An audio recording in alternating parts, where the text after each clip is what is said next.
हमारी नंबर। वार्तालाप रिकॉर्ड हो रही है आपकी जी जानकारी के लिए। जी जी जी, मेरे को है, नॉलेज में आ गया। जी। मैं ये चाह रहा था कि वो आजम खान जी ने फ़ोन लगाया था आपको 2-3 बार, आपकी बात नहीं हो पाई उनसे। वो एक मैसेज दे दें हमें, एक्चुअली में हमने सब जगह ये कह दिया है ना मिस कॉल दीजिए, तो अब नहीं मिस कॉल पे मैं रिप्लाई नहीं कर रहा। नहीं नहीं, मिस कॉल नहीं, उन्होंने पूरी घंटियाँ दी थी आपको। तो वो क्या हुआ कि आपने उनको मैसेज किया कि मैं थोड़ी देर बाद लगाता हूँ। अच्छा, आप उनका मुझे नंबर दे दीजिए तो मैं उस पर नंबर नहीं, कुछ। वो क्या हुआ, बाई चांस मैं इंदौर आया हुआ था, तो वही भोपाल से इंदौर आए हुए हैं वो ईद के लिए। अच्छा, ओके तो ओके। मेरे सामने ही बैठे, तो मैं चाह रहा था 2 मिनट आप बात कर लें, फिर वो आप अपने मोबाइल से आपको फ़ोन लगाएंगे। अभी ठीक एक है, मिनट बात कीजिए, बिल्कुल एक बात कराइए, मिनट बात बिल्कुल बात कराइए। जी सर, नमस्कार। जी जी नमस्कार। आप तो भोपाल वासी ही है ना? हाँ, मैं भोपाल में रहता हूँ, पर मेरे पापा मऊ में रहते हैं, तो मैं त्योहार ओके मनाने सब मऊ आता हूँ। ओके। तो आप कितने वर्षों से भोपाल में हैं? जी, ऑन पेपर 16 ईयर्स है ना। कितना? 16 साल, ज़्यादा नहीं हुआ। अच्छा, 16 साल ही हुए हैं। जी वैसे आपकी जानकारी के लिए, मैं जी एडिशनल एसपी सिटी भोपाल रहा हूँ, एसपी भोपाल रहा हूँ, डीआईजी सेंट्रल रेंज भोपाल रहा हूँ, जी और फिर जब लौट के आया तो आईजी एसटीएफ भोपाल रहा हूँ, और जी फिर जो है एडिशनल डीजी एडमिनिस्ट्रेशन रहा हूँ, एडिशनल डीजी रेलवे रहा हूँ, फिर डीजी रेलवे रहा हूँ, DG ji home guard civil defence disaster management रहा हूँ, और डीजी पुलिस रिफॉर्म रहा हूँ। जी जी जी तो भोपाल से तो आधे भोपाली हम हो गए और भोपाल में ही निवास जी है। जी। तो आप भोपाल में सर किस तरफ रहते हैं, चार इमली तरफ या कहीं और? नहीं, चार इमली के और आप पीछे की तरफ, हम जो दानस कुंज में एक आईपीएस कॉलोनी है वहां रहते जी जी जी, हैं। जी। क्योंकि मैं यहाँ ईदगाह में रहता हूँ, है ना। हाँ, ये ईदगाह में हमारे एक मित्र रहते हैं, हमारे ही बैचमेट हैं, अंसारी जी, शायद जानते हो आप उन्हें। नहीं नहीं नहीं, मैं ये जो प्रभु नगर है ना, हाँ, ये जो बीच का इलाका, ये सेंट जॉन, ये ऑल सेंट स्कूल के पीछे साइड में। मैं समझ तो गया, मैं जी, समझ गया, मैं समझ गया। तो वो असल में मेरे इन लॉज का घर है, तो अच्छा। मैं वहाँ रहता हूँ। ओ ग्रेट ग्रेट ग्रेट ग्रेट। तो बाकी आपका आजम खान जी, आपका वो क्या है, मूल व्यवसाय क्या है आपका? जी, मेरा मूल व्यवसाय मतलब अभी जो है, मतलब पढ़ाई के हिसाब से मैं लॉयर हूँ, है ना। अच्छा। पर पिछले कुछ सालों से मैं मतलब जन वकालत जो बोलते हैं ना, हम्म एनजीओ के साथ हम्म। वो करता था। तो पिछले मतलब हाँ 16 साल से यही करता हूँ। तो एनजीओ को ट्रेनिंग देना, ये कॉन्स्टिट्यूशन को लेके, हाँ हाँ। सीआईओ को लेके, और अलग अलग संस्थाओं के साथ ये करता था। और पिछले ऑसम। 7 साल से जो है कम्युनिटी हेल्थ का एक सेंटर है बेंगलोर में, अच्छा तो मैं उनका एक फेलोशिप था, तो 1 साल वहाँ पढ़ाई करते रहा कम्युनिटी हेल्थ। अच्छा। तो उसके बाद फिर लौट के आया, तो इधर मतलब अलग अलग जगह जो ट्राइबल बेल्ट थे, खंडवा के और इधर झाबुआ के, तो यहाँ ट्राइबल्स के साथ कुछ काम करता रहा। अच्छा। तो अभी उनका as a extended team member, मतलब ज़्यादा समय मैं उनके ऑफिस में नहीं रहता हूँ, हम्म। मैं मतलब घर से ही ज़्यादा काम करता हूँ। तो मैं तो उनके साथ काम करता हूँ, उनका ओह ट्रेनिंग और ग्रेट ये सारी ग्रेट चीज़ें होती ग्रेट है। ग्रेट। तो आप तो बहुत ही महत्वपूर्ण व्यक्ति हैं। और तो ज़्यादातर तो मैं ट्रांसलेशन वाला जो पार्ट होता है ना, डॉक्यूमेंटेशन वाला, ट्रांसलेशन वाला, अच्छा। तो क्योंकि क्या है कि भाई वहाँ से तो क्योंकि कर्नाटका से कोई चीज़ चलेगी या चेन्नई से आएगी, तो वो इंग्लिश में ही आएगी, ऑब्वियस है। हम्म। तो यहाँ पे पर लोग कैसे समझेंगे। तो हाँ। हमारा कॉन्सेप्ट क्योंकि कम्युनिटी हेल्थ का है, तो हम्म थोड़ा वाइडर हो जाता है। मतलब अगर बायोमेडिक अप्रोच हो तब तो कोई बात ही नहीं है। हम्म। कम्युनिटी वाले में तो सब कुछ आता है, सोशल और पॉलिटिकल, और मतलब पूरा सिस्टम, तो मतलब वो सब करने का मतलब एक स्कोप रहता है, तो मैं वही करते रहता हूँ आजकल। चलिए, तो अब आप अपराध मुक्त भारत के बारे में मेरे ख्याल से संदीप जी ने आपको बताया जी होगा। जी जी जी जी जी, तो क्योंकि मैं हमने तो प्रतिज्ञा लेके रखी है कि यदि आप सब लोग हमारे साथ खड़े हो जाएंगे, जी तो मैं 2024 में माननीय नरेंद्र मोदी एंड जी माननीय अमित शाह सहित सभी राजनीतिक पार्टियों के सभी राजनेताओं को मतदान के पहले अपनी हार स्वीकार करने के लिए विवश कर दूंगा। मतदान के पहले। ये तो मतलब इतना पावरफुल जी मॉडल है ये।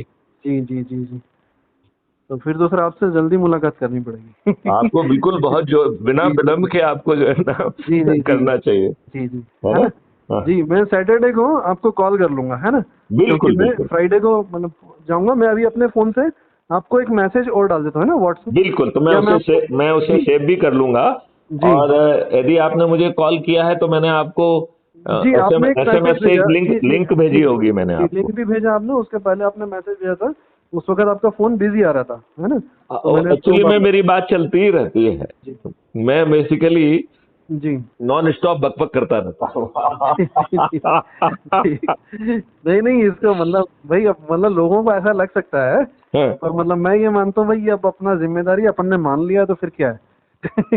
ये अपना काम है। नहीं, ये परिवर्तन हो जाएगा, इसमें जी कोई अतिशयोक्ति नहीं है। जी जी क्योंकि जो ठेकेदार आपके बने हुए हैं, देखिए जी जी जवाहरलाल नेहरू ने क्या किया स्वतंत्रता के बाद, जी रजवाड़ों को इन सबको टिकट देके, जमींदारों को टिकट देके, उनका जी जो दबाव का और जो नेगेटिव चीज का था उसी का इस्तेमाल करके सत्ता में आ गए। अब जी बताइए 1952 में जी जब आपने तभी तभी स्वतंत्रता पाई थी, तब भी इन जी दुष्टों को बूथ कैप्चरिंग करना पड़ी। जी अभी कैसे अपने आप को पब्लिक रिप्रेजेंटेटिव कैसे कह सकते हैं ये अपने आप को? हाँ ये शुद्ध दुष्ट लोग हैं, अपराधी लोग हैं। अभी आपको मालूम है आजम खान जी, जी जी जी पिछले 8 सालों में 3 पीआईएल इस विषय पर लगी थी कि जी जब इस देश में चपरासी बनने के लिए साक्षर और साचरित्र होना जरूरी है, तो जी ये राजनेता जो हमारे भाग्य विधाता भी हैं और कानून के निर्माता भी हैं, ये अनपढ़ गवार दल बदलू जी और निकृष्ट चरित्र के और अपराधी क्यों हैं?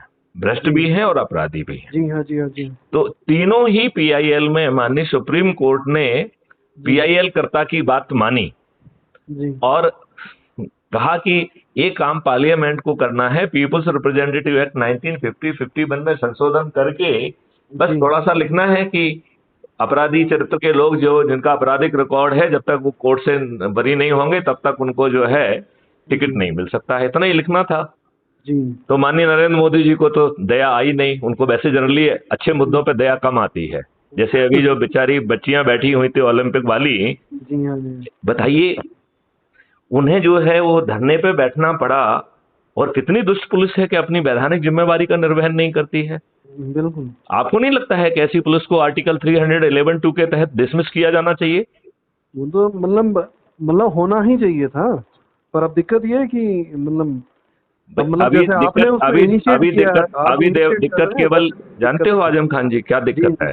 जी बड़ी छोटी सी दिक्कत है, सैया भाई कुतवाल तो डर किस बात का है। जी जी अदरवाइज जो है ना, कमिश्नर पुलिस सभी मुक्त दिखाई देते आर्टिकल 311(2) के तहत जब उनकी नौकरियां जाती जी तो मैं तो रोज दहाड़ के कहता हूं कि जिम्मेवार पदों पर बैठे हुए सभी लोगों को मैं आगाह करता हूं कि अपने जो है ना कार्यों को लीगल वैधानिक कर्तव्यों का निर्वहन करो, नहीं तो मैथिली शरण गुप्त जो है आपको 311(2) के तहत डिसमिस करेंगे। जी और सरकारों से भी कहता हूं मैं जी कि जी एक भी सरकार जो है ना संवैधानिक व्यवस्था के तहत नहीं चल रही। आप तो वकील हैं, आप जानते हैं। जी हाँ जी हाँ बिल्कुल। आप बताइए इनमें से कोई भी सरकार शेड्यूल 7 की लिस्ट 2 और लिस्ट 3 में जो जिम्मेवारी इनके ऊपर थोपी गई है उसका निर्वहन कर रहे हैं क्या? ये बिल्कुल नहीं कर रहा। बिल्कुल नहीं कर रहे हैं। तो जो एक दुष्ट जो है गवर्नर की व्यवस्था की गई है कि उसे हर महीने रिपोर्ट भेजना चाहिए कि हमारी सरकार जो है संवैधानिक व्यवस्था से चल रही है, वो दुष्ट व्यक्ति झूठी रिपोर्ट क्यों देता है हर महीने? हाँ वो भी संवैधानिक शपथ के बाद। हाँ, सबसे नहीं बड़ी नहीं, बात आपको तो जो है ना ये कर्तव्य दिया गया है कि सरकार जो है संवैधानिक तरीके से चले, नहीं तो आप आर्टिकल 356 के तहत अनुशंसा भेजो। जी हाँ जी भैया हाँ, सरकार dismiss जो करने का। कॉन्स्टिट्यूशनल मशीनरी की फेलोर हो गई है, इस दुष्ट को जो है ना इसकी सरकार को वो डिसमिस करिए। जी बिल्कुल। आप बताइए यदि एक सरकार, जब जो है आपने 1992 में 3 सरकारों को डिसमिस किया था इसी एंट्री 2 लिस्ट 2 की एंट्री 1 के लिए, जिसको कानून व्यवस्था है, जी हाँ इसी जी की लिस्ट की जो है ना एंट्री 2 जो है वो पुलिसिंग है। जब हाँ। आपकी पुलिस 80-90% केसेस को दर्ज नहीं कर रही है और 80-90% जो है ना झूठे मुकदमे कायम हो रहे हैं पैसे खाके, और लोग जो है ना जेल में सड़ने के लिए और जमानत कराने के लिए बेबस हैं, जी तो एक संविधान की मशीनरी का फेलोर नहीं है क्या? बिल्कुल। क्या इन सभी सरकारों को जो है ना हमारे जो वोटों के ठेकेदार बनी हुई हैं, मैं आपसे पूछता हूं ये 23 जून को जो है मुग्गे इकट्ठे हुए पटना में, जी ये हमारे वोट के ठेकेदार कैसे हो सकते हैं?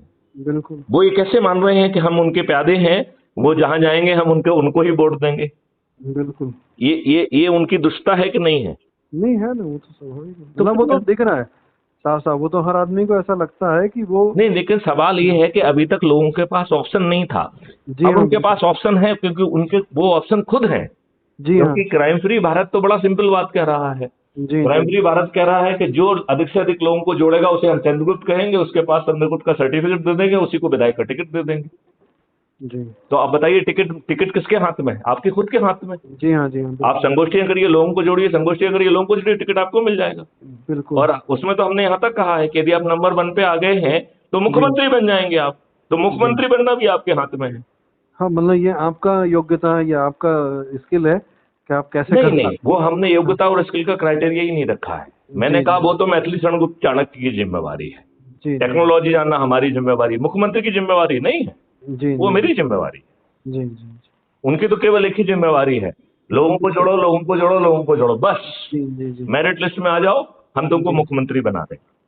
जी लेकिन आपका जो कानून बनेगा, वो जी कानून कैसे बनेगा उसका भी हमने ड्राफ्ट बना के दिया है इन लोगों को, घोषणा में सम्मिलित है वो। जी जी उसमें जो है, पहले जो है चाणक्य की फौज जो है हर कानून पे विचार करेगी, तो चाणक्यों की सहमति बनेगी, राइट। जी जी इसके बाद जो है वो आम पब्लिक से चर्चा होगी, फिर आम जी पब्लिक से जो पॉइंट आएंगे उनको जी इनकारपोरेट किया जाएगा। जी फिर चंद्रगुप्तों से, यहाँ चंद्रगुप्त का मतलब है विधायक, सांसद, मंत्री, जी मुख्यमंत्री हाँ जी आदि। जी हाँ जी हाँ फिर उनसे चर्चा होगी, वो भी पब्लिक में, विधानसभा के अंदर नहीं, जी राइट। जब वहां सहमति बन जाएगी तब जो है ना फुल ड्रेस रेसल जो है वो विधानसभा में होगी। जी तो जो ये चाहे उतना ज्ञान नहीं रखते हों, जब तक इतना रिफाइनमेंट हो जाएगा कि जी हर विधायक, हर चंद्रगुप्त जो है वो अपने विषय का जो है ना पारंगत पंडित हो जाएगा। जी वो ऐसी बहस करेगा जो आज तक भारत के इतिहास में कभी हुई नहीं है। जी सुप्रीम कोर्ट तो रोज कहता है कि हमें जब भी कुछ देखने का जरूरत पड़ती है तो हम पार्लियामेंट्री डिबेट की तरफ देखते हैं, और हमें अपना मन महसूसना पड़ता है जब हम देखते हैं कि पार्लियामेंट में कोई डिबेट ही नहीं होती है। हाँ तो फिर कानून बना कौन रहा है भाई? कानून ये लोग बना रहे हैं, नहीं, कॉर्पोरेट कानून वर्ल्ड देखिए, बैंक बना के बेचता है, ये लोग बेचारे सील लगाते हैं। मैं यही कह रहा हूं कि ब्यूरोक्रेट IMF और कानून वर्ल्ड बना नहीं बैंक रहे बेचता हैं, है, तो ये लोग तो सील लगाते हैं। देखिए भाई देखिए हमको देखिए दे दो मेरा पैसे, ये कहना है कि मेंबर ऑफ पार्लियामेंट पार्टिसिपेट नहीं कर रहे हैं, जी राइट। जी और ब्यूरोक्रेट्स का कहना है कि वो भी कानून नहीं बना रहे हैं, तो कानून के ड्राफ्ट बन के कहां से आ रहे हैं? वो वाशिंगटन DC एक ही एड्रेस क्या क्या क्या कोई तीसरी शक्तियां जो है ना कानून बना रही हैं जो भारतीयों पे थोपे जा रहे हैं? तो बहुत सारे कानून तो जो है अंग्रेजों वाले थोपे हुए हैं, जो इन दुष्ट राजनेताओं ने हमारे ऊपर थोप के रखे हैं। जी आप बताइए, इन दुष्टों ने समझौते के तहत सत्ता हस्तांतरण कराया, वो भी उस समय जब अंग्रेज बेहद डरे हुए थे। जी हाँ चारों तरफ बगावती तेवर थे। यदि सबसे ज्यादा शांत और घटिया और सोती हुई फोर्स कोई वो था तो वो कांग्रेस थी। जी कांग्रेस, जवाहरलाल नेहरू और महात्मा गांधी कह रहे थे कि अब हम थक चुके हैं, हम गिरफ्तार नहीं होना चाहते हैं। उस समय चारों तरफ बगावती तेवर थे। जी तो इन्होंने जो है सुभाष चंद्र बोस के तहत के विरुद्ध विश्वासघात करते हुए, दुष्टता करते हुए जी अंग्रेजों से उस समय समझौता किया जबकि वो डरे हुए थे भारतीयों के बगावती तेवर से। जी और 1948 में उन्हें आपको स्वतंत्रता देना थी, 10 महीने पहले 15 अगस्त 1947 को ही देके भाग लिए। और हमारा ये नेहरू इतना दुष्ट है कि इसने माउंटबेटन को ही प्रथम गवर्नर जनरल ऑफ इंडिया बनाया। ये इस देश के प्रति दुष्टता है कि नहीं? मैं ये पूछ रहा हूं, जी माउंटबेटन हमारा प्रथम गवर्नर जनरल ऑफ इंडिया क्यों होना चाहिए था? ये दुष्टता है कि नहीं? मैं तो इसे दुष्टता मानता हूं। जवाहरलाल नेहरू 1949 में लंदन गया और लंदन डिक्लेरेशन साइन करके आया कि मैं जो है ना क्राउन की मातहती स्वीकार करता हूं। मैं पूछता हूं, क्या देश के प्रधानमंत्री को ताकत है कि वो किसी दूसरे देश की मातहती स्वीकार कराए? वो तो एक तरीके से आप उनकी गुलामी मानते हो, सिर्फ मोड ऑफ मैं तो ये कह रहा हूं कि तुम्हारी हिम्मत कैसे हुई लंदन डिक्लेरेशन साइन करने की? ये इस देश के साथ गद्दारी है। और आपने दुष्टतापूर्वक जो नियम कानून अंग्रेजों ने भारतीय गुलामों को और भारतीयों को प्रताड़ित करने के लिए, उत्पीड़ित करने के लिए, उन्हें शोषित करने के लिए, प्रक्रिया फंसा के तोड़ देने के लिए बनाए थे, वो घटिया नियम कानून आज भी हमारे देशवासियों पर क्यों थोपे हुए हैं? जिसकी आप वकालत कर रहे हैं और हमारे संदीप जी वकालत कर रहे हैं। संदीप जी की पीड़ा को मैं समझ सकता हूं, जब वो कह रहे थे कि साहब 90% जो है ना ऑफेंसेस जो है वो फर्जी रजिस्टर्ड हैं। तो हम कैसे देश में रह रहे हैं? तो मतलब हाँ हैं?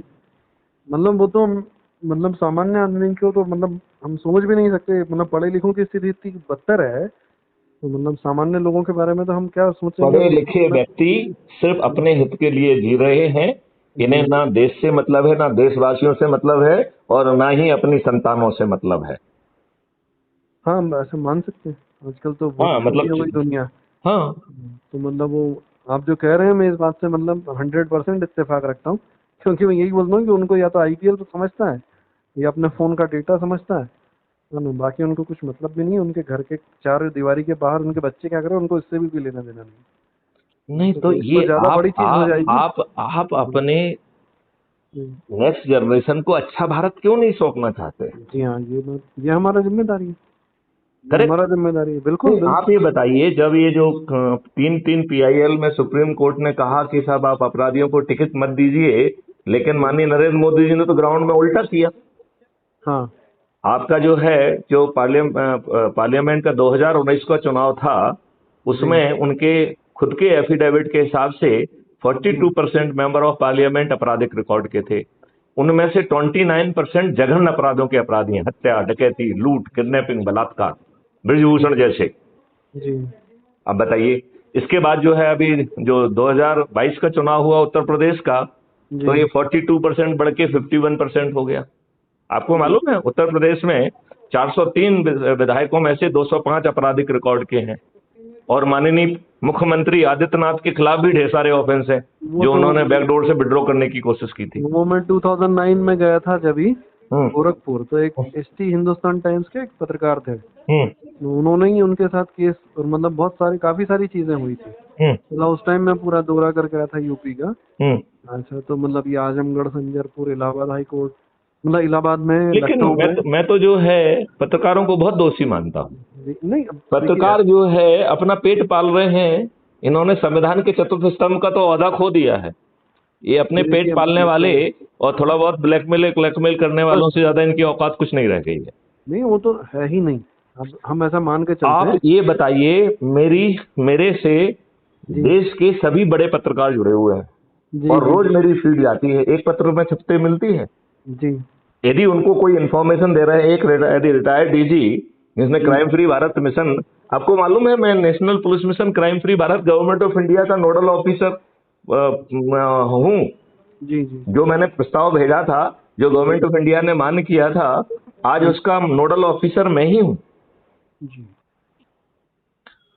तो एक रिटायर्ड डीजी, 7 साल सेवा, नेशनल जी पुलिस मिशन का जो है ना नोडल ऑफिसर, और जी क्राइम फ्री भारत मिशन का राष्ट्रीय अध्यक्ष, यदि जी आपको रोज वीडियो ऑडियो भेज रहा है, तो आप में जो है ना उसे दिखाने की हिम्मत होना चाहिए कि नहीं होना चाहिए? उसे छिपा क्यों रहे हैं आप?